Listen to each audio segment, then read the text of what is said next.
Olá, Ô, Regi! tudo bom? Pô, já falei que falta um capacete, o mais bonito de todos, falta aí, hein, Regi? Eu já falei para você que falta. É. Tudo bom? Tudo, e você? Você tá passando esse frio também, não? Porque parece que a gente tá nos tempos de Inglaterra, velho. Cara, é impressionante. Eu acho que para você deve estar mais. Você continua no interior, né? Eu na verdade, vinha a São Paulo Ah, para dar um beijo no Dudu. Ele tá num processo de... nessa loucura toda, ele tem treino marcado no começo do mês nos Estados Unidos. Então, como o Trump anunciou que vai fechar tudo, então eu falei, não vou ter que dar um beijo nele. Então, eu vim para cá. Mas tá frio, viu? Sai para treinar hoje, Jesus amado. isso aqui, a minha casa é muito fria. Eu imagino que se você estivesse no interior, mais frio ainda, né? Descampado lá. Regi, eu sou do tempo, eu imagino você que... Quando é que você começou? Eu assim, meu primeiro contato é 1978, com um kartinho, aquele 50 cilindradas que meu pai tinha, que meu avô me deu, né? O primeiro kartinho lá. E você, qual é o teu primeiro contato com automobilismo? Bom, o meu também foi, não pensando em ser piloto, mas fazendo corridinha de rolemã no interior, pegava aquelas descidas lá, velho. Eu era muito fã do Marivaldo Fernandes. Marivaldo, eu Época, li muito. é. Então eu tinha um carrinho de rolemã, mas maior cuidado, cara, todo pintadinho vermelho, vermelho no total, mas com um xadrezinho preto e branco, número 45. 45? Que era o número dele. E a É. gente descia aquelas. Nossa, cara, impressionante a velocidade que eu quebrei costela, tudo, né? Mas essa foi a primeira. Mas aí já sonhando com jornalismo e vim embora, inicialmente para São Carlos, que eu ia fazer engenharia, aí vim para São Paulo fazer jornalismo, e que era, de fato, era a minha. Eu adoro engenharia, arquitetura, adoro. Mas eu acho que a minha, de fato, era jornalismo. E mais ainda, quando eu consegui um emprego, que era no Estadão, falei assim, cara, eu tenho que fazer automobilismo nesse lugar, mas não fazia. Eu tinha que fazer esporte, futebol, golfe, natação, esgrima, tudo que você imaginar eu cobri fim de semana. Mas eu queria fazer automobilismo até que um dia deu. Eu ia te falar que eu sou do tempo de chegar na Inglaterra e ter aqueles aquecedores de parede. Você lembra aqueles? Nossa! Nossa senhora, aquilo Não, era uma salvação. Só que o seu não era de moeda. É Não era aquele. de moeda. Não, você tinha que botar uma moedinha? Eu peguei de moedinha ainda. É mesmo. Acabava a moedinha às 3 horas da manhã, já era. Ô, louco. Eu lembro muito bem, a primeira vez que eu cheguei na Inglaterra, eu tomei um susto, porque eu fui pro cinema, cara. Eu fui pro cinema 3 horas da tarde, quando eu saí tava preto. Eu falei, pô, acabou o mundo. O que é isso? O que aconteceu? Eu liguei pra minha mãe pra ver se tava tudo bem no Brasil, que eu fiquei assustado. 4 horas da tarde escurecia, eu falei, não é possível. Mas esse tempo era bom, viu? Olha aqui, você falou uma coisa engraçada também, falando de cinema. O primeiro contato meu, quando eu fui... A primeira corrida minha foi em 72, Monza, que o Emerson ganhou o título. Mas 73 foi meu primeiro campeonato inteiro. E a parte europeia começou por Barcelona, que era a corrida em Montjuic. Aí eu tinha casado para ir para lá. Aí chegamos em Barcelona, é isso aí. Fomos para o cinema, eu e a Carmen Silva. Cara, eu saí do cinema, em frente tinha um hot dog, mas eu não sabia que era perrito caliente. Perrito caliente. Cara, nós sentamos na sarjeta e morremos de rir. Nossa. Era o que a gente chama o Montjuïc, escreve Montjuïc e era lá em cima mesmo, onde depois teve a coisa com a Olimpíada. Você nunca esteve lá, né? Não, quando corri em Barcelona, demorou 8 anos para eu conhecer a cidade. porque a gente ia para lá para Grand-Noyer e ficava lá. Eu depois, um dos melhores hotéis que eu sempre adorei, quando eu fui para a Ferrari colocava a gente no Arts, aí era um pouco mais perto do centro, e aí eu comecei a gostar um pouco mais da cidade. Então, mas para você ver, eu quando subi lá, tinha um parque de diversão lá em cima, e assim, a melhor vista da coisa, mas a pista devia ser muito perigosa. Teve gente que se machucou feio lá, né? Poxa, teve gente... Na Fórmula 1 não morreu, mas morreu o espectador. Ah, tá. Eu sabia que tinha gente machucado. Com o Rostomley, o Moco, o Stommelen se machucou bastante e teve, acho que 4 espectadores que morreram. Eu estava nessa corrida. Eu curtia muito, Regi, quando a gente trabalhou na Globo junto, você era muito detalhista, tinha coisas que você ia atrás, porque assim, eles falaram pra gente, bom, você precisa explicar para todo mundo entender. Então, eu lembro de eu tentando mostrar como é que era, quando um dos pilotos apertaram o botão lá do computador de bordo do carro, eu falava para o pessoal, Ctrl Del, se o teu computador não funciona, é o ESC. Se você apertar para desligar, segura o botãozinho, ele tá fazendo isso, que é resetar, né? Reativar o computador de bordo do carro. Mas eu lembro que você gostava de dar informações que o público não sabia. Então, a conta da gasolina com certeza era uma, mas você tinha sempre uma informação que você buscava, alguma coisa lá no fundo que o cara não ia saber de jeito nenhum, né? Isso vem desde o começo ou você foi desenvolvendo? Não, eu sempre gostei muito disso, gostei muito de números. É uma coisa, né, Rubinho, a Fórmula 1 é quase uma ciência exata, né? Ela tem que ser uma ciência exata. Então, ali, número é muito importante. Quando eu falo assim, fulano, por exemplo, o cara fala, o Hamilton não corre atrás de recorde. Não corre, imagine, cara. Lógico que corre, né? Lógico que corre atrás de recorde. Você, as suas vitórias, as vitórias que você deixou de ter, claro que fazem falta. Uma coisa, por exemplo, que até ia brincar com você, se você se preocupa com o Kimi Raikkonen agora, cara, você tem um recorde mundial histórico aí que o cara pode bater. Tô segurando com a pandemia, tô segurando uns meses a mais. Meu pai sempre falou, os recordes estão aí para serem batidos, filho. Não tem como. Você segurou aí um tempão o recorde, que não é assim, é muito legal, pelo simples fato que hoje a gente vê pilotos excelentes ficando 1 ano, 2 anos e vão embora. Então, como é que o cara ficou 19 anos na Fórmula 1? Né? Então, como é que o cara conseguiu ficar nesse mundo tão competitivo, tão louco? Então, esse é um valor muito grande que isso não vai tirar. O próprio Raikkonen, se ele bater esse número como deve bater, ele só tem 18 anos. Ao mesmo tempo que o Schumacher teve 20, mas eu tenho mais prova que eles. Por quê? Porque o campeonato no começo eram 12 provas, depois 14, 16, hoje 20 e poucas, então não tem jeito, menos anos, mas mais corridas, né? Então, lógico que é legal você ter esse número e tal, mas vai bater, certo? Deixa eu te perguntar uma coisa. Claro. Quando é a primeira memória que você tem de mim, de corrida? Qual é a primeira coisa que te vem? Rubinho, quando foi? Rubinho, eu tô escrevendo meu livro e recentemente eu estava no capítulo que falava até disso. Não sei se você vai lembrar.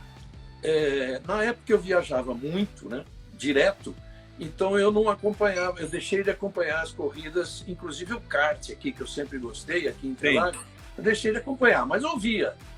Barrichello, ouvia até em outras épocas, mas o Maurício Sala e tudo mais, sabendo como é que vocês eram. Um dia, você se lembra que a gente voltava da Europa, parava no Galeão primeiro, né, fazia passaporte lá, depois ficava esperando, às vezes horas, para pegar um voo para São Paulo.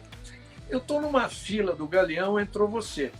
Você chegou e bateu nas minhas costas e falou assim, ô Reginaldo, eu sou fulano de tal. Tá? Porra, é mesmo, que prazer, eu já ouvi falar de você, não vi como é que não vi você correr ainda. Não sei se você estava voltando de um mundial, provavelmente. De kart, assim, o Mundial de kart é 87, é. Não, de kart. Esse foi o primeiro momento, assim, o primeiro contato. E é muito, exatamente como você fez batendo ali nas minhas costas. Olha só, o Senna, eu também conhecia só de ouvir falar, né? Aí teve uma corrida em 81, 82 na Alemanha, Fórmula 1, que ele fez a preliminar de Fórmula Ford de 2000. Mas aí, 82, ele ganhou essa corrida e o Emerson que deu a taça para ele, inclusive, lá em Hockenheim. E a gente ficava, você conheceu esse hotel onde eu ficava, o Alt Heidelberg, e ele ficava num Crown, hoje se chama Crown, sei lá qual era o nome. Era assim, muito pertinho, né? Os dois hotéis simples e tal. E ele voltou da pista antes, a gente ficava sempre trabalhando muito, né? E eu voltei à noite, e nessa corrida eu estava com a Carne Silva e com a Daniela, que era julho, então eles ficavam comigo lá durante o mês de julho, que a gente fazia 3, 4 corridas.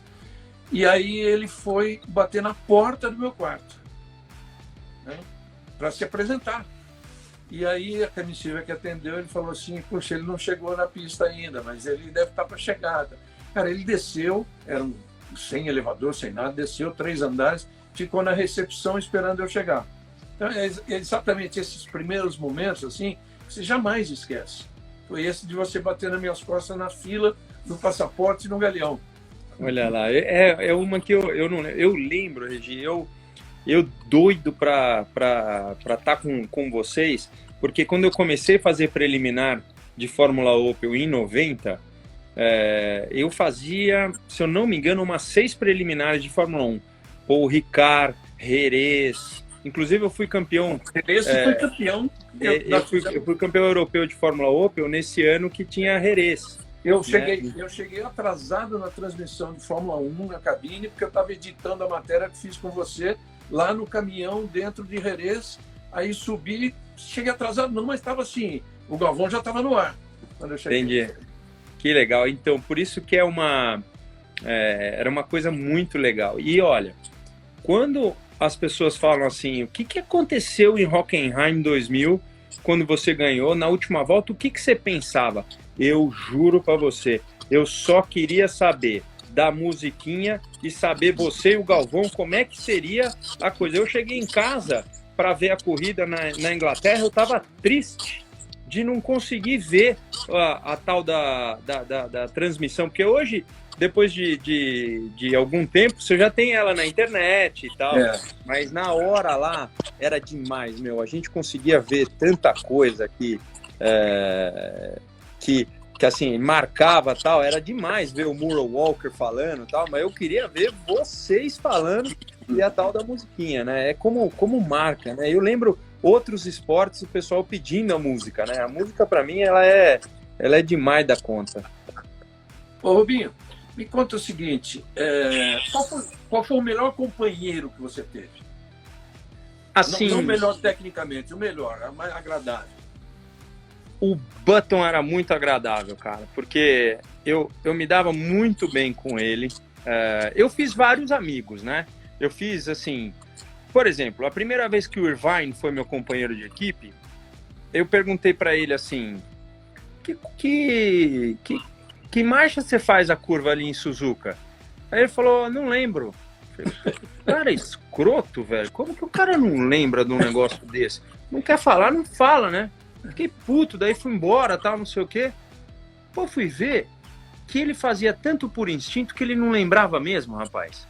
Ele não era um cara que fazia por maldade. Se ele podia, ele falava. Se ele lembrava, ele falava. Mas ele não lembrava das marchas, sabe? Porque tem gente que vai lá e chega na freada e... quinta, quarta, terceira, segunda, pá, direita, esquerda. Você vê que tem gente na concentração que fecha o olho e fica. Sim. E isso é um fator. O Piquet dormia, ficava lá puxando um ronco. Tem gente que concentra diferentemente, né? Mas a verdade é que o cara realmente ele não sabia nada. Ele chegava lá e plém, e acabou. Ele mandava ver, apertando os botões todos e não tava nem aí. Ô, Regi, eu tava aqui, ó, e eu vi esse escapamento, né? O pneu eu ganhei da Pirelli e tal, tá aqui. Mas esse escapamento, eu lembrei dele, eu falei, eu vou contar pro Regi a história e para vocês que estão vendo. Esse eu ganhei da Ferrari. Eles falaram para mim assim, olha, a gente queria te dar esse escapamento, saiu do teu carro e foi uma, assim, muito legal que você teve junto com a gente, não sei o que e tal. E aí, putz, é lindo, né? O escapamento do carro, do motorzão V10 e tal.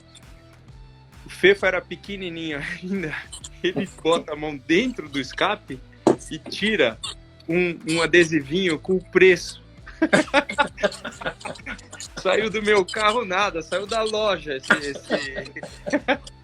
Ele falou, papai, olha aqui, ó, o que é isso? É o preço. Enfim, histórias da Fórmula 1, que aquela loja da Ferrari ela é sensacional, mas com certeza esse aqui não era do meu carro, né? Então, então falando em Ferrari, falando em Ross Brown, um dia desse até eu fiz o Instagram, você viu, de uma foto nossa, exatamente quando você completou o Grande Prêmio 257, que bateu o recorde do Patrese. O Patrese foi lá, foi tudo festivo. Tá? E aquela entrevista do Ross Brown, que ele fez, que deu no Jornal Nacional, tudo, ele fala de você, as coisas que ele fala de você, você começa a pensar assim, pô, cara, e na época da Ferrari, né? Por que ele não trabalhava um pouco mais com o Rubinho, né? Pois é. Ó, o pessoal tá pedindo para ver ele, ó. Então, tá aqui, ó. Ele tá... A gente ainda não colocou num local exatamente onde é para ter e tal, porque, enfim, tá... As coisas estão meio... Eu coloquei os meus... Isso aqui, ó. Olha, eu não corri tanto de estoque, mas olha quantos carros eu já tenho. Impressionante, né? Esses carros todos eu já corri com essas cores, né? Então, um pouquinho da história. As pessoas perguntam, por que você não teve isso? Por que você não teve aquilo? Tal. E eu, cara, eu nunca tive muito apego às coisas. Olha esse macacão aqui, Regi. Esse é de 1983, de kart. A época que andava de macacão de couro. E faz tempo, alô Brasil ainda, que era dos primos do Júnior, da Arisco. Aqui eu tenho, esse aqui é da Fórmula 3, dessa época que a gente estava lá, 91. Esse aqui é 94. Esse é Jordan. Esse é Jordan 94, ó. Uma Ferrarinha na parede. Então, para quem não sabe, a gente tinha um escritório na Vila Olímpia, que até hoje o escritório do meu anuário é na Vila Olímpia, não é mais ali naquela rua, mas em uma rua paralela. E você e o Geraldo foram dividir o escritório lá com a gente. Então, vocês tinham 2 salas, a gente tinha o resto. Olha o seu Rubão aí, ó. Meu pai acabou de aparecer, Regi. Aí, seu Rubão.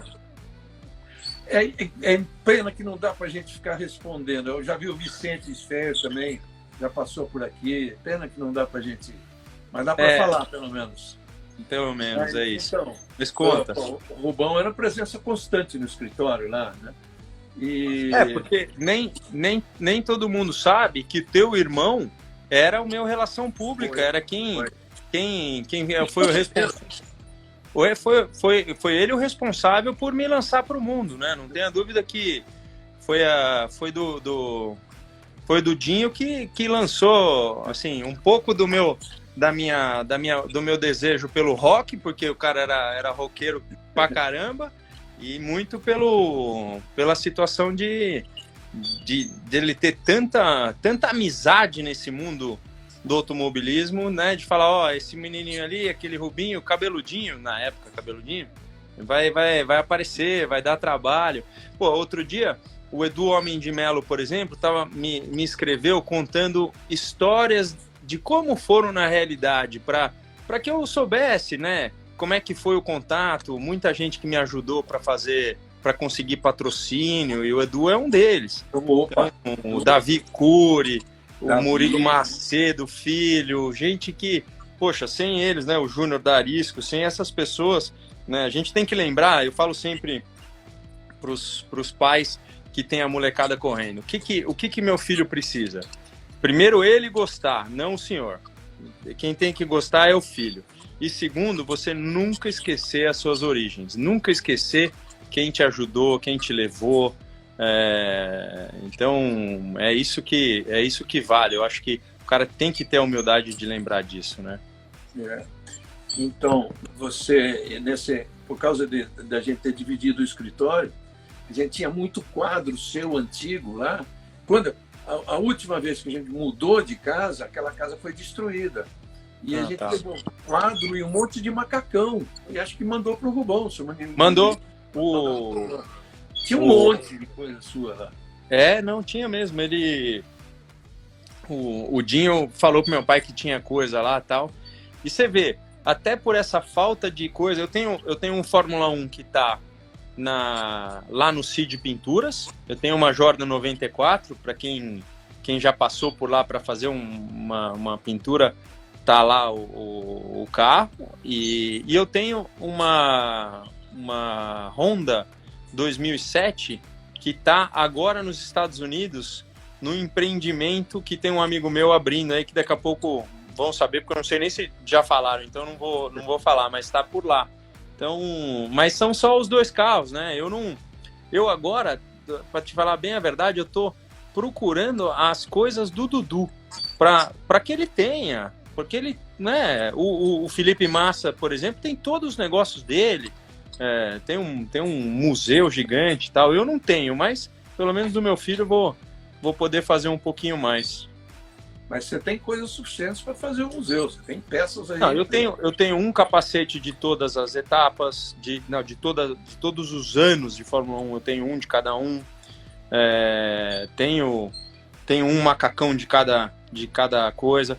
Graças a Deus eu guardei muito macacão da Ferrari para que eu pudesse doar hoje para instituições, para leilões, para que a gente possa ajudar, né, todas essas instituições. Então a Ferrari era demais, né? A Ferrari tinha vezes que tinha macacão novo, um na sexta, um no sábado e um no domingo. Então o cara fala, pô, o macacão não gasta? Pô, não é que gasta, tinha tudo novo. Então era impressionante com isso. Ô Regi, sabe que uma coisa que muita gente me perguntam? Quando eu larguei em Donington em 12º e o Ayrton em 4º, que ele foi para primeiro, aquela volta, você conseguiu ver que eu estava passando a galera ou foi uma surpresa mesmo quando apareceu na primeira volta eu em 4º? Foi surpresa. Foi surpresa porque é evidente, você já comentou sobre isso até, chama a atenção que o Ayrton, porque a câmera estava mostrando mais ele. E Donington você não tem uma visão fora do que a câmera está mostrando, você não tem uma visão da pista muito, muito extensa. Então, e a hora que eu vi, antes de completar a primeira volta, eu falei, cara, o Rubinho está ali, né? E eu ainda cutuquei o Galvão, porque você sabe que a gente sempre foi muito amigo do Thierry Boutsen, por causa do Senna, né? Por causa do Ayrton. E nessa corrida, começaram os treinos de sexta-feira, e o Galvão era louco pelo Thierry, eu também. Mas o Galvão achava que também ele era um grande piloto. Um piloto bom. Aí começou o primeiro treino, ele com você, meio pau a pau. Ele falou, puxa, estou preocupado com o Rubinho, porque agora tem o Thierry do lado. Eu falei, não, espera para ver. Espera para ver. E aí já você largou, não me lembro se ele largou na sua frente, mas... Esse cara, você falou assim, né, com quem que eu mais me dei bem.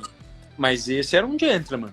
Primeiro, esse Thierry Boutsen era um gentleman e o único cara na vida que acabava a corrida, o cara passava a mão assim, aquela pote franja assim, puff, parecia que o cara tinha penteado. Eu não entendia como é que o cara fazia aquilo. Porque a gente sai tudo zoado, tá? O cara dava um tapa na franja, tava tudo certinho. Então, você falou uma coisa que a gente comentou muito. O Schumacher saía no box, no pódio, já parecendo muito inteiro, parecendo que não tinha suado. Era assim mesmo?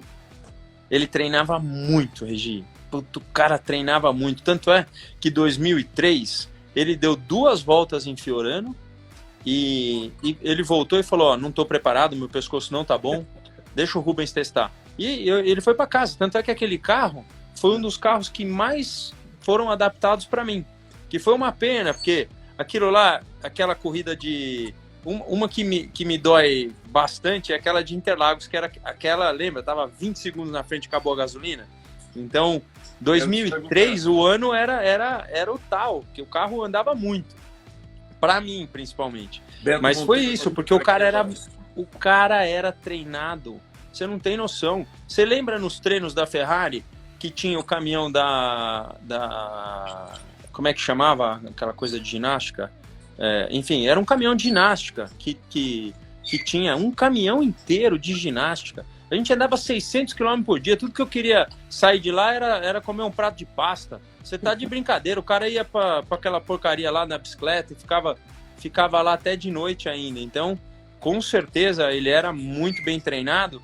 E foi o que mudou na história de treino, de como se treinar para a nova geração. Porque até então, a gente lembrava do Ayrton, por exemplo, correndo com o Nuno Cobra, corria muito, né?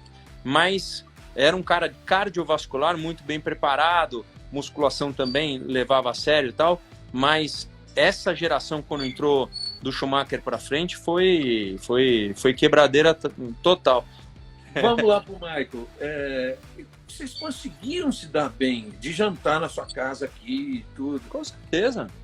Mas para isso aí, Rubinho, e olha, eu acho que eu sou um dos campeões do mundo em engolir sapo.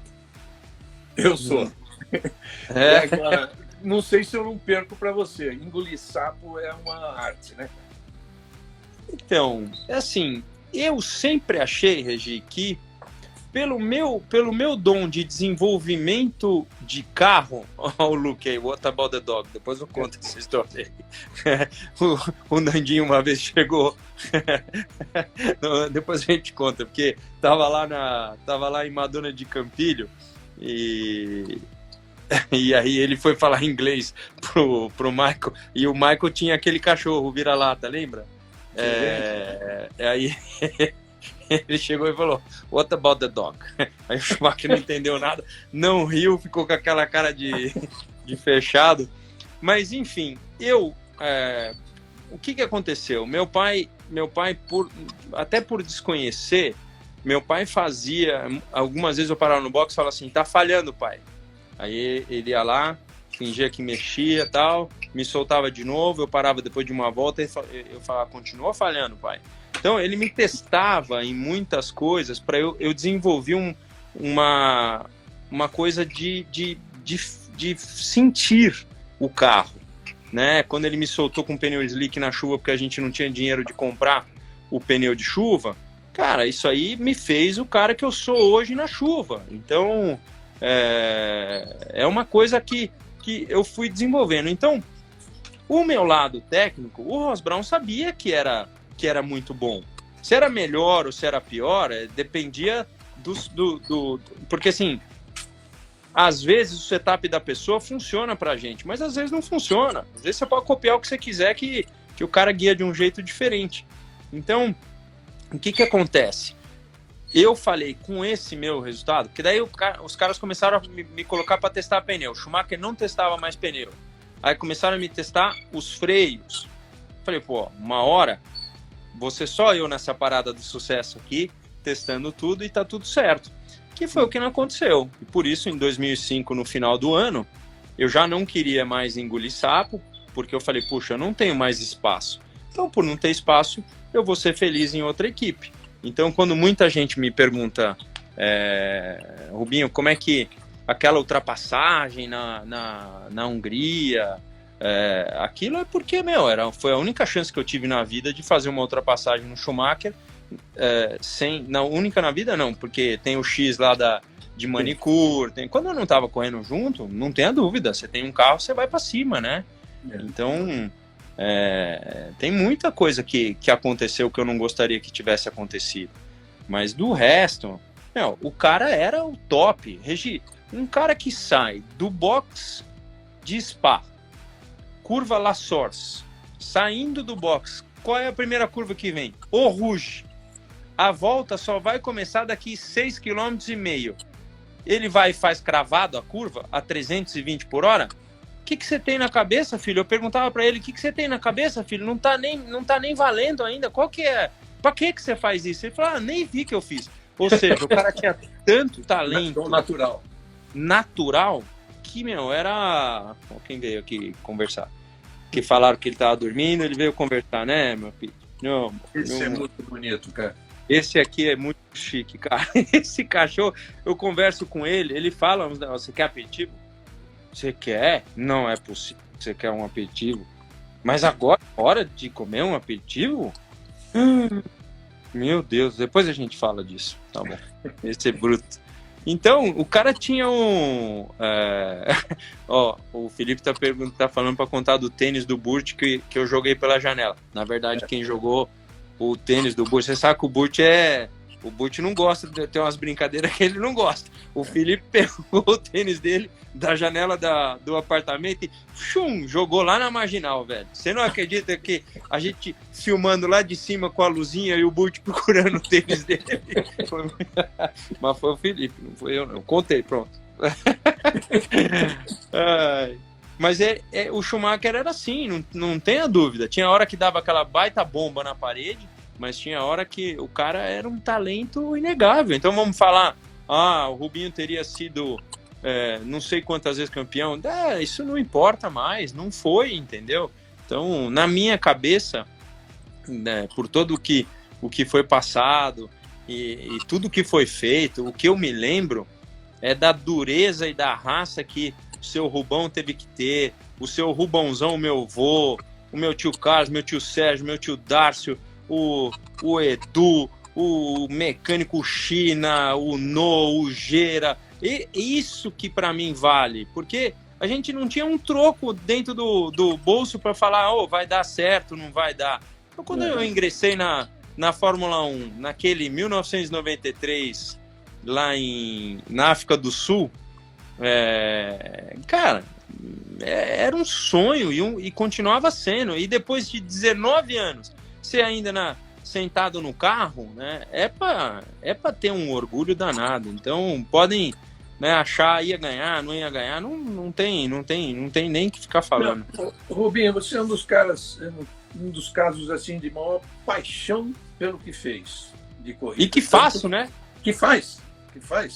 Tanto que você está aí, eu acho que você está, eu te vejo na Stock Car na plenitude, você está assim, na paz, você está onde você gostaria e de repente você sai e vai correr de Fórmula lá na Austrália.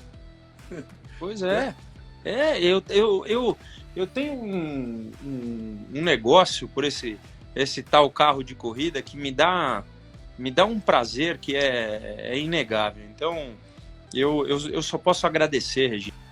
Agora, uma outra coisa. Mas, como é que vocês... Eu lembro a Brown. Quando pintou aquele negócio da Brown, nós entramos ao vivo no Globo Esporte. E eu falei, Rubinho, o campeonato tá na sua mão, não, mas você tá com todas as chances. Ele falou, é isso, Regi, é o meu ano. Por que não foi? Lembra? Em 2000 e... Na Brown. Na Brown. Deixa eu te lembrar. Na 7ª corrida, acho que era a 7ª corrida na Espanha, eu falei para você, Rubinho, abre o olho que tem alguma coisa acontecendo, porque o cara já tinha ganho 5. Então, no teste de inverno, o que aconteceu? A gente saiu e testou 2 ou 3 vezes o carro, porque veio muito tarde o carro, lembra? O carro apareceu em março.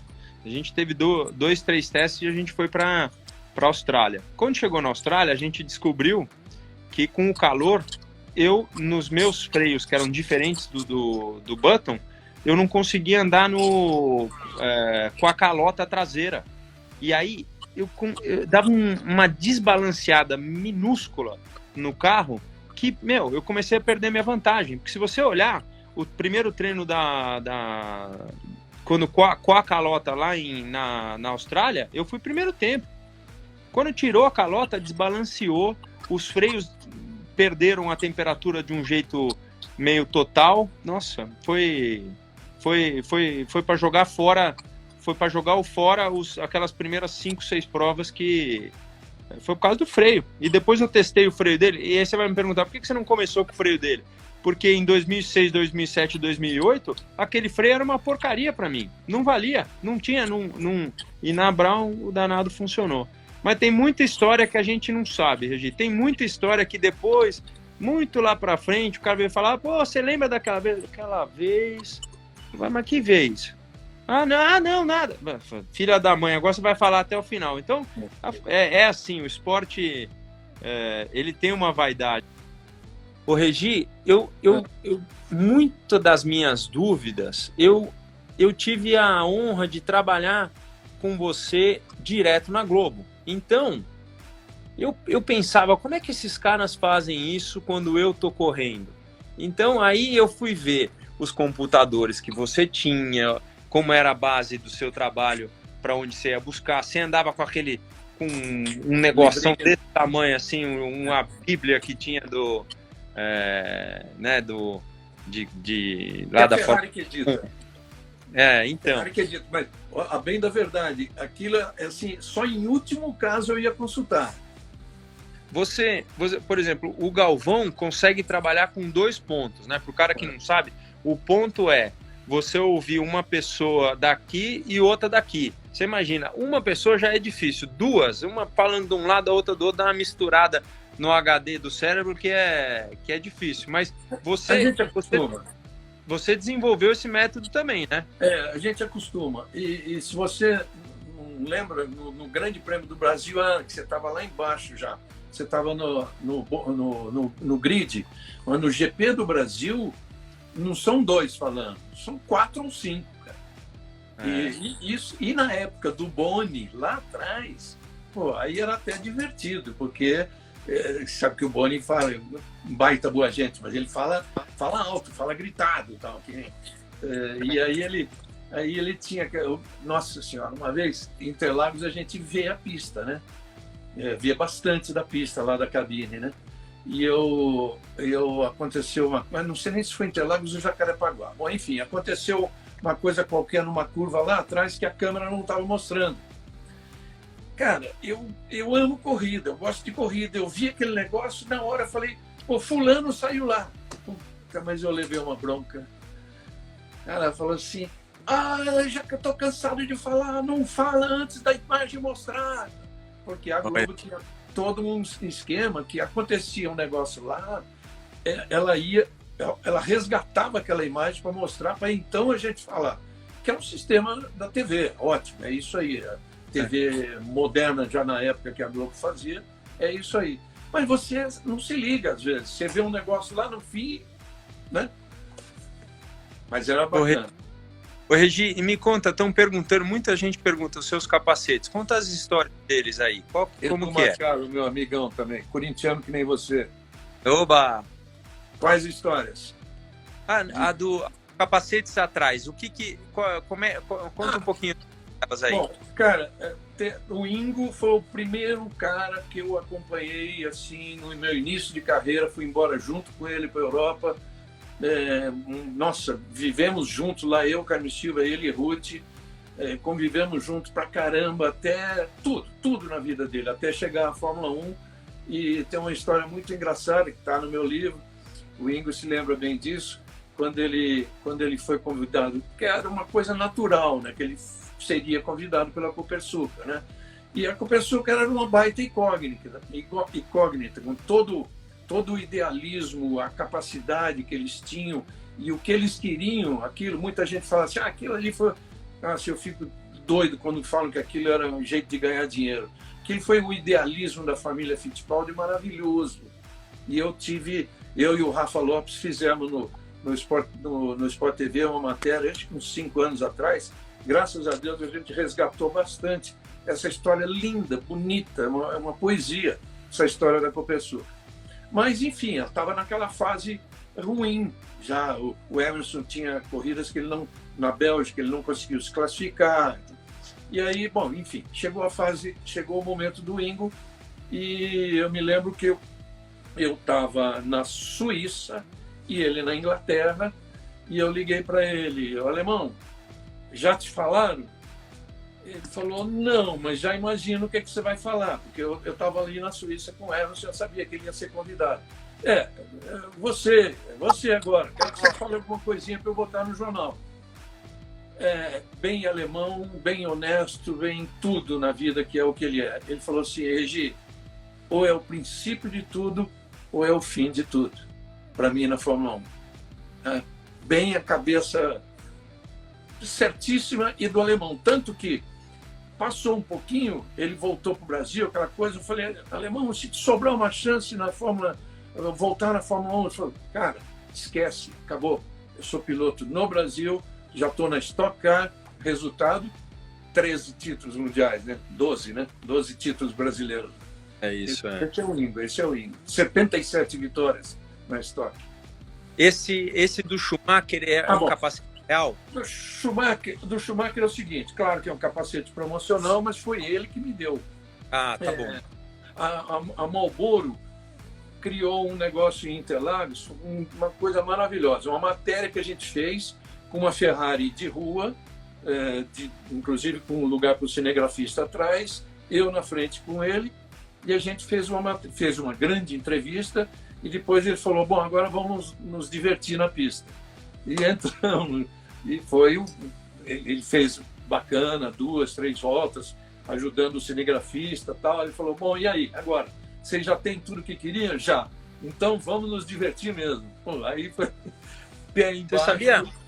Se eu te contar uma coisa que eu não sei se todo mundo sabe, mas o tamanho de capacete do Schumacher é minúsculo, mas minúsculo. Tipo, não entra na tampa da minha cabeça. E o meu é um capacete médio, assim, pequeno para médio. Então não é... Mas não entra, assim, nem... É muito pequeno. Tanto é que uma vez eu tava em Mugello fazendo teste, e o cara chegou com um capacete dele para mim. Falou: você anda com esse? Eu falo: por quê? Mas é dele? Ele falou: não, o capacete é o seu, só que nós pintamos da sua cor, porque a gente tem que fazer um filme para patrocinador, e aí você anda com isso. Aí eu falei: não, eu ando, mas esse capacete vai ficar meu depois. Aí o cara falou: não, isso eu tenho que ver. Eu falei: então vê. Enquanto isso eu vou andando com o meu. Tanto é que demorou 1 hora para ter toda a aprovação e tal. Então o meu primeiro capacete do Schumacher é um do Legal. meu tamanho, mas dele. E depois ele me deu um dele, assinado e tal.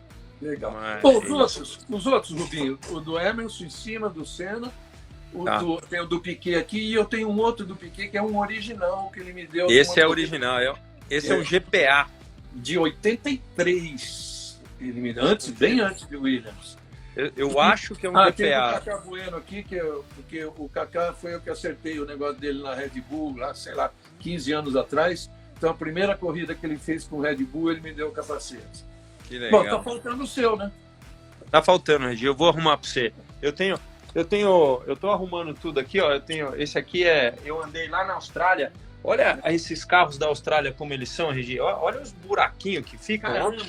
Caramba. É carro que, meu, destrói mesmo. É uma pancada atrás do outro. Mas eu vou te mostrar. Eu tenho aqui meu lugarzinho. Olha esse capacete que eu não usei ainda. Que demais que o cara fez para mim. Ó, peraí.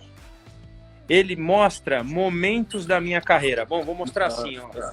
Nossa. Ele onde tá escuro é o meu branco, né? Como aquele ali, mas olha, eu tenho momentos, eu no Corcovado, eu na Stock Car, né? Olha, eu e Dudu. Olha que demais, eu adorei a ideia, assim. E ele fala, Life is Racing. Esse aqui foi o Lucky Design, que ele é do kart, é um cara muito, muito legal do kart. Olha eu e o Jack Stewart, olha que legal. Puta, demais. Eu e meu maior rival aqui, ó.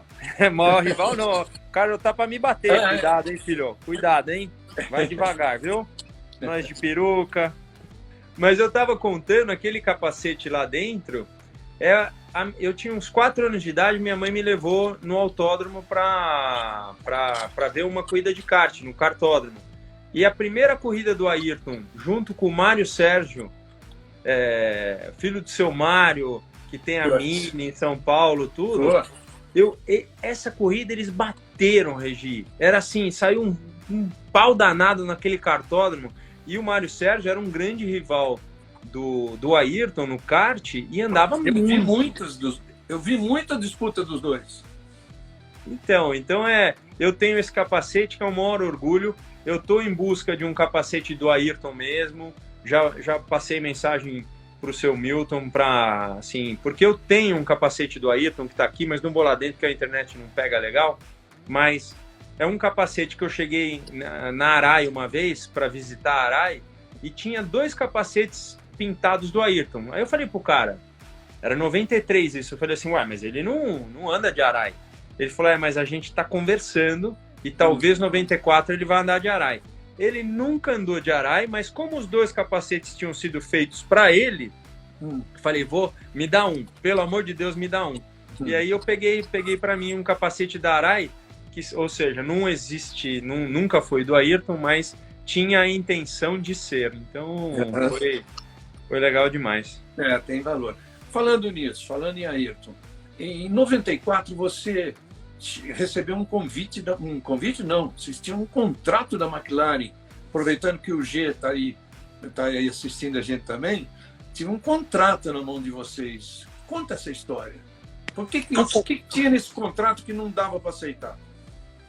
Assim, na verdade, o Lau, que é o nosso advogado, o Luiz Carlos, que você sabe que ele trabalhou comigo desde o começo, eles falavam assim, meu pai, eles e o Regi falavam, não assina, não é legal assinar. Eu falei, eu quero assinar, eu quero ir para a McLaren, vamos para a McLaren e tal, não sei o que. Eu assinei o contrato de opção. O que na Fórmula 1 você tem isso, opção A, e aí você fica meio na coisa, vai chegar a tal data, 30 de setembro, vocês assinam o contrato real ou saem do contrato. Mas o que tinha nesse contrato? Tinha aquela cláusula que tinha no contrato do Mika Hakkinen, por exemplo, que era se a gente decidir que você não vai andar, você não vai. E era isso que o advogado pegava no pé e falava, cara, você está começando a tua carreira de Fórmula 1, melhor você correr para uma equipe pior, que não te dê o melhor carro, mas que você fique o tempo inteiro na Fórmula 1. E foi o que aconteceu, entendeu? É uma coisa que não... Quando chegou lá, eu falei com o Ron Dennis pessoalmente, falei, olha, assina para mim o contrato que você me quer e que eu vou andar o tempo inteiro 95, 96. Aí ele falou, eu não posso, esse é o contrato que se você quiser, a gente vai assinar. Eu falei, então eu não quero. E aí, quando chegou no momento X para fazer o negócio, eu vazei. Entendi. Você acha que quando acontece esse tipo de coisa, prejudica o futuro? Não o que você faria na McLaren, prejudica o futuro em relação ao Ron Dennis futuramente? O Ron Dennis nunca mais falou comigo. Então. Eu subi no elevador uma vez com ele lá na Austrália, no começo de coisa, eu falei assim, boa noite. Ele não respondeu. Ele ficou pé da vida, não falou um A. Então, uma vez, mas eu quase fui para a McLaren depois. Quando eu estava na Brown aquele ano, eu assinei para correr de Williams. Mas a McLaren ligou para mim assim, em outubro para falar, nós queremos você para correr com o Hamilton. E aí eu falei, mas eu já assinei com a Williams. Aí eles falaram, não, a gente paga a multa, vamos fazer e tal. Eu me senti muito mal. Regi, eu acho que eu perdi algumas situações da minha vida por ter sido leal. Sim. Mas eu vou dormir tranquilo, porque foi na lealdade e nos princípios que o seu Rubão passou para mim que eu falei, cara, eu sempre quis correr pela Williams, acho que não é nem melhor que a McLaren agora, mas o que eu vou fazer? Vou quebrar o contrato no meio do negócio? Os caras já tinham falado todos os segredos do carro, aquela coisa toda e tal. Falei, puta, eu não vou quebrar esse momento. Então eu acabei ficando. Legal. É isso, a vida é feita disso também. Com certeza. A vida, aliás, ela é feita disso. Depois você tem o seu... Por exemplo, eu sempre falei pro Dudu, eu falo isso direto para as pessoas, né? Uma vez tomei uma bronca na mesa da Silvana porque eu estava falando pro Dudu que ele não rezasse da forma como ele rezava antes da prova. Porque eu peguei ele com as duas mãos juntinhas, abaixando com o olho fechado. Aí eu falei para ele, filho, o papai é um dos caras mais religiosos lá de dentro. Eu rezo, mas eu fecho a viseira e ninguém me vê rezando. Porque quando você reza, no carro, o primeiro que você vê rezando, você vê uma fragilidade. Você fala assim, o cara tá com medo. Eu acho perfeito. O cara tá com medo. Alguma coisa tem ali. Aí você vai, é o primeiro que você dá a porrada. E bum! É nesse primeiro. Então eu falava para ele, não faz isso. Reza, muito forte. Peça ajuda. Se você treinou, você tá se autoajudando. Mas não entre nessa de fazer os movimentos, tal, porque passa um pouco de fragilidade. E você vê, é uma coisa que, para pessoas naturais, normais, elas ficam doidas. Como assim, meu? Se teu filho rezar de noite e não antes da prova? Não, é o contrário. Rezar ainda mais antes da prova, pedindo proteção, pedindo para iluminar a cabeça, porque as decisões são muito, muito rápidas, mas não, se você vê um cara...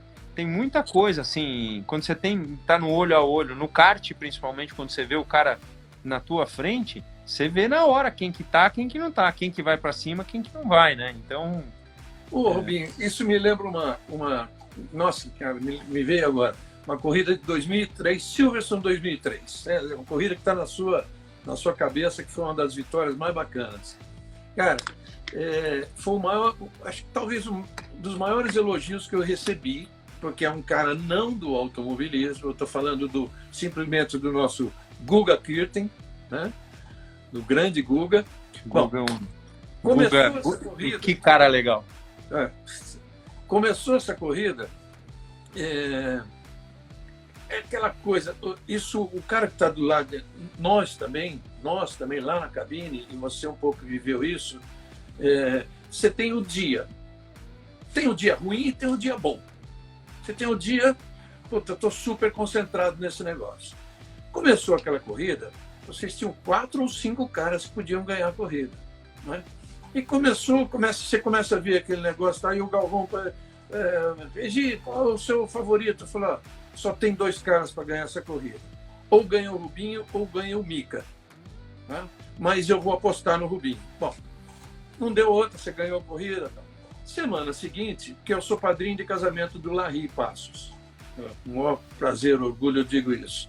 E frequentei muito lá a academia deles, ficava vendo o treino do Guga e tal. Aliás, às vezes só eu, Larry, o Guga. Né? O nosso tênis a gente pode falar depois como que ele é, né? Não fala, não. Que aqui, cara, aqui foi no preparo físico. Tá bom, a gente fala. Tá bom. Mas eu cheguei em Balneário Camboriú, lá na academia deles, o Guga virou para mim e falou assim, porra, não vou mais ver corrida. Eu ligo, você já fala quem vai ganhar. Então foi um dos grandes elogios que eu recebi. E que corrida aquela de 2003. É a corrida que, se você perguntar qual é o melhor acerto que você fez na vida, 2003 Silverstone. Porque, como você falou, tem dia ruim, tem dia bom, tem dia que você corre, você acorda, você sabe que você vai ganhar, mas o dia que você acorda que você não sabe que você vai ganhar, você não sabe por quê. É muito doido isso, assim, você fica num... Mas esse de 2003, quando largou, eu falei, pode fazer o que quiser, assim, passa por dentro, por fora, o carro era muito superior, muito, então, tanto é que quando eu passei, assim, eu lembro dos caras entrando no rádio falando assim, tira o pé, é muito superior, é muito, muito, muito fora, e Silverstone, o antigo, né? Porque o de hoje ele já não é o mesmo traçado, mas aquela curva Beckett, para mim, é a minha preferida da vida. Ela começa como Maggots, que é esquerda, direita, pé embaixo em sétima, vira a primeira parte da Beckett em quinta a mais ou menos 200 por hora e a segunda parte em quarta a 180. Então, assim, é pescoço para lá, pescoço para cá, só que é curva preferida, e é o exemplo que eu dou para os meus filhos e falo hoje para todos. Como é que, quando você gosta de alguma coisa, o que acontece? As coisas fluem naturalmente. Quando você ia para a corrida da Hungria, tinha lá o amigo X para fazer a corrida, tinha lá o restaurante tal, que você gosta, tal. O que acontece? Pô, você faz a corrida com mais prazer. Então, e a que você não gosta? Tem que tomar cuidado, não tô sentindo coisa boa, não sei se eu tô... Esse é a maior, assim, eu falo assim para os meninos, quando vocês saem numa pista, se não gostou, pega uma ou duas curvas que gostaram e trepa nela. É nessas aí que vocês vão concentrar. O resto a gente vai trabalhar, mas vai na boa, porque é isso, o mental trabalha o positivo, o mental não trabalha, o negativo ele vai te jogando para um lugar que é muito fácil o cérebro falar assim, não gostava mesmo, quando você vai mal, né? Então, muita gente me pergunta, como é que foi? É através das dificuldades que você vai mexendo com essas percepções que você nunca sabe, e aí você vai gerando essa fortaleza, né? O próprio Jack Stewart falou para mim assim, quando você chegar no próximo estágio, você vai saber. E eu falei, como é que eu vou saber, Jack? Ele falou assim, você vai relaxar a tua mão. Eu falei, relaxar minha mão? Como é que você relaxa a mão segurando um carro a 300 por hora, né? Mas você entende isso. Quando você passa, assim, a parte física fica tão mais fácil de você segurar a própria raquete de tênis. Quando você tá naquela coisa, fazendo aquela baita força, a gente vê os jogadores, eles mandam aquelas baita pancada, mas é uma pancada natural, onde o cara não tá apertando a raquete, ele tá com naturalidade devolvendo a bola. É a mesma coisa, então o carro de Fórmula 1 é igualzinho, e na Stock você me vê só curtindo, porque é uma coisa que tá ficando natural, graças a Deus. Você falou em Hungria, você lembra quem foi o primeiro cara que te levar a comer caviar? Então, eu ia falar do caviar, porque assim, caviar parece uma coisa meio empinada tal, mas... mas lá não é, e não era. Não, lá, né? Eu, por sua causa, até na Varig, quando pegava a Varig, eu pedi aquele caviarzinho lá. E eu pedia replay ainda. O Luiz Roberto adorava, lembra? Nossa, era assim, pessoal gostava muito. E eu viajava, em compensação, eu gostava de viajar com o Odinei, porque ele não gostava, então eu comia o dele também. É verdade, meu. Olha só, quanta gente passou no nosso caminho da Você sabe da que eu fiz uma conta? Esses dias eu fiz uma conta das gerações todas que eu passei, quantos caras de rádio, de TV, de jornal, de revista, que eu me lembro de ter viajado. Não só os caras que estavam aqui. A minha conta está em 113. Caramba! É muita gente Muita gente. Assim, de gente que... e do mesmo jeito que a gente trabalha com engenheiro, que a gente não vai muito com a lata, você entra numa equipe e tal, tem gente assim, câmera, um freelancer que você fala assim, não, filha da mãe tá fazendo a coisa errada. Tem isso também na TV, Regi? Tem. Você nunca... Ninguém está fazendo errado de propósito, mas o cara pode não tá no dia dele, né? Cara, tem uma história, nossa senhora, incrível. Em 82, o Emerson ia abandonar a Fórmula 1, era no Rio, das últimas corridas dele, 82, eu fiz uma entrevista, e era um cinegrafista que me deram, que era um cara que, não vou falar de onde ele veio, de um estado ou outro que não era lá do Rio. Ele foi, na época da Fórmula 1, foi emprestado lá para fazer, porque para ficar tinha um monte de cinegrafistas, então peguei ele e calhou que ele foi fazer essa entrevista comigo, com o Emerson. Rubinho, você não acredita. Eu gosto, não é por maldade, não é por gostar de levar o cara à emoção, não é isso. É que você melhora para você a entrevista e melhora para o cara. Quando o cara se emociona, porque ele sabe que ele também está dando uma entrevista muito boa, né? Uhum. Bom, e tá lá o cara filmando, tá aí o Emerson, tô vendo, e o Emerson se segurava bem, tá, ele começa a chorar. A hora que eu olho para a câmera, ele estava viajando. Naquele momento, ele estava gravando, mas andando pelo box, assim, passeando. Cara, eu grudei o cara, falei, pelo amor de Deus, velho, não é possível. O cara na maior emoção. É a falta de sensibilidade.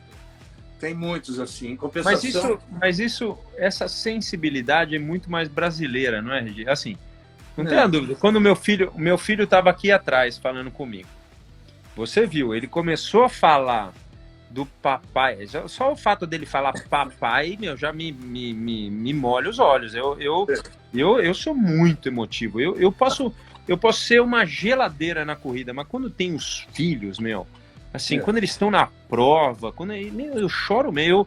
Eu fiz 48 anos sábado, né, Regi? Poxa, a hora que esses moleques me deram um abraço meia-noite no dia 22, você pensa num nego que perdeu 1 quilo de água. Porque não tem jeito, é a coisa mais gostosa do mundo. Pô. Ô, Rubinho, eu choro em comédia quando mexe com filho. Eu choro em... Tem aquele filme, o casamento como é? A minha filha vai, a noiva. Bom, enfim, a filha do cara vai casar, era o Steve Martin, né?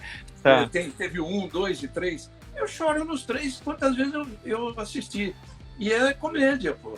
É uma coisa assim mesmo. Seu aniversário, você falou, 48 anos. Quantos aniversários a gente passou em Mônaco, dia 23 de maio? Todos, né? Todos. Os caras faziam minha corrida, assim, acho que dos 19 anos, acho que uns 2 não foi no fim de semana de Mônaco. Né? Era impressionante, caía sempre lá. Pai da noiva. Os caras falaram aqui, pai da noiva. Pai da noiva. E tinha uma diferença de um dia com o Popó. Então o Galvão aproveitava, também já fazia a festa, ou, às vezes na casa dele, às vezes na sua casa, às vezes na casa do Jaime. Isso. Bons momentos. E eu ia lá na casa do Galvão e falava assim, Galvão, mas eu mereço um maceto. Ele guardava lá um vinho lá, ô Galvão, um macetinho. O maceto, para quem gosta de vinho... O maceto por sua causa. É um vinho da Toscana, que eu tava em Mugello, cansado pra caramba, e depois de 3 dias de treino, andando 600 km por dia, o que acontece? Andando com uma Ferrari, depois de 3 dias, você perde um pouquinho a percepção de falar assim, é uma Ferrari, eu tô aqui, quantas pessoas dariam o mundo para estar aqui comigo? Você perde aquilo, você tá cansado. A corrida tem 300 km, você faz 600 por dia, e o treino era terça, quarta e quinta. Aí vira o Ross Brown, tipo, 4 horas da tarde da quinta-feira e fala assim, vamos ter que ficar para amanhã. Puta, já tinha voo marcado, queria ver os moleques, queria ir embora, porra. Aí você fala, tá bom, vamos mais um dia, não tem como negar. E aí o que ele falou, mas hoje é o seguinte, vou te levar para comer uma bisteca fiorentina e o melhor vinho da sua vida. E foi o melhor vinho da minha vida. Eu treinei sexta-feira com uma felicidade. E até hoje, se o Ross Brown me encontra assim, ele fala assim, tem um presente para você. Já sei que é maceto.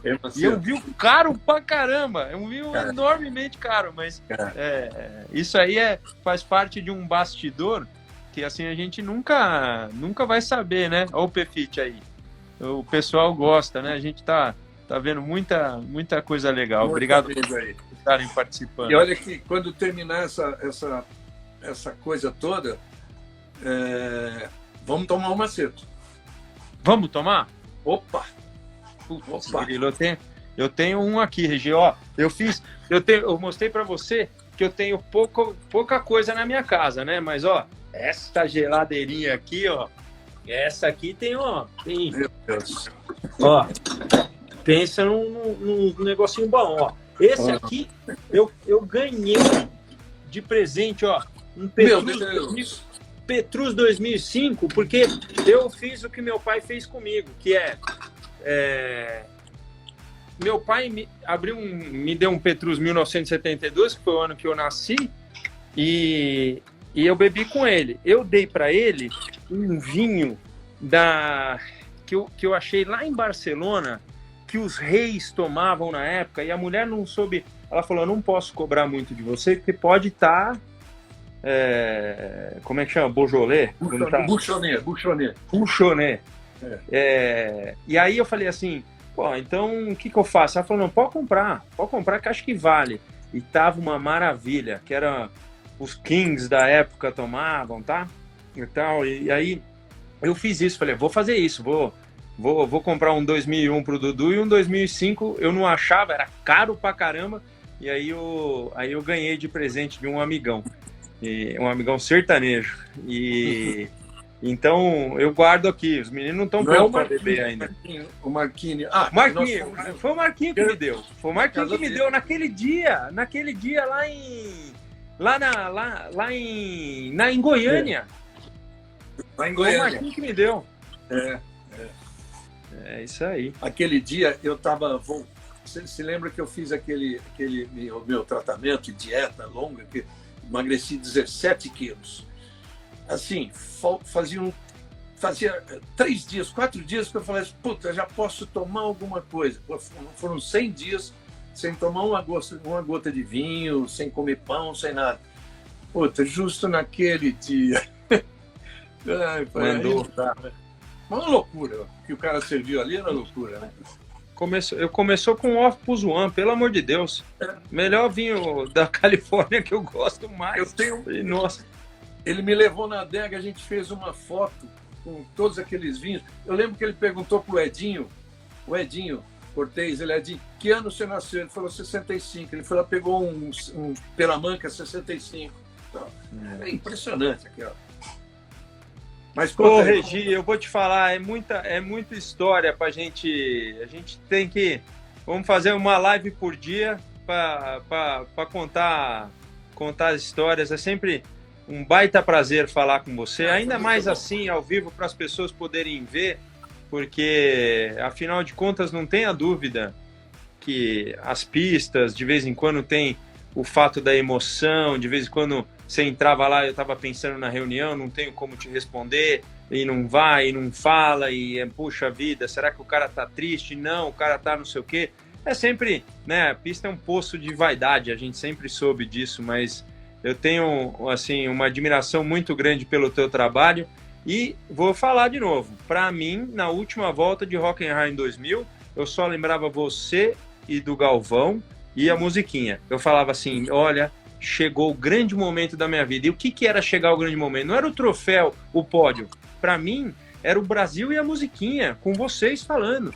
Então, saiba que você fez parte do meu crescimento de... Oxa, eu quero chegar tanto na Fórmula 1 para poder ter isso que eu tenho todo domingo, que é as pessoas ligarem a TV para ver. Então, obrigado demais por fazer parte desse momento. Obrigado, eu também agradeço.